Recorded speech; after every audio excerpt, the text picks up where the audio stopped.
Kumusta po kayong lahat? Celebrity Chika Time po muna tayo at may inihanda po akong chika para sa inyo. Tara po't magchika na po tayo.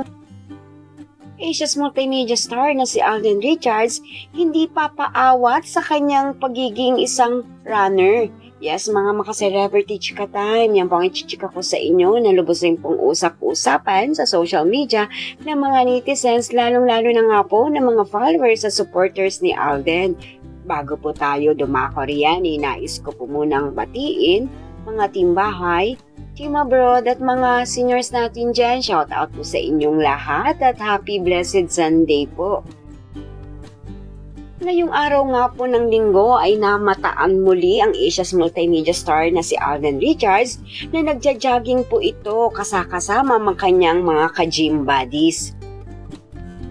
Sa Instagram My Day nga po ni Alden ay kanyang ipinakita kung ilang kilometro po ang kanilang tinakbo kaninang umaga. Ito po ay mula sa 7 hanggang 7.24 kilometer sa loob po ng 52 minutes and 6 seconds. Ayan nga pong naglabasan ng mga larawan sa social media na kung saan ay kasama nga po ng Asia's multimedia star sa kanyang pagja-jogging ang kanyang pinsan na si April at maging pati na rin po ang kanyang mga ka-gym buddies. At sa gawing Ayala Avenue, Makati, doon po sila nag-jogging at umikot ng halos 1 oras. Naayon nga po sa usap-usapan sa social media ng mga netizens at ng mga followers at supporters ni Alden, hindi na po talaga ito papaawat sa kanyang pagja-jogging tuwing umaga.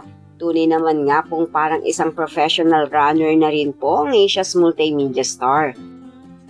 Yan po ang aking chika updates for today. Salamat po sa inyong panunood. Huwag po kalimutang mag-subscribe. Pwede po mag-comment sa ibaba. Basta't wag lamang po harsh o nakakasakit sa isa't isa. Salamat po muli. Spread love, not hate.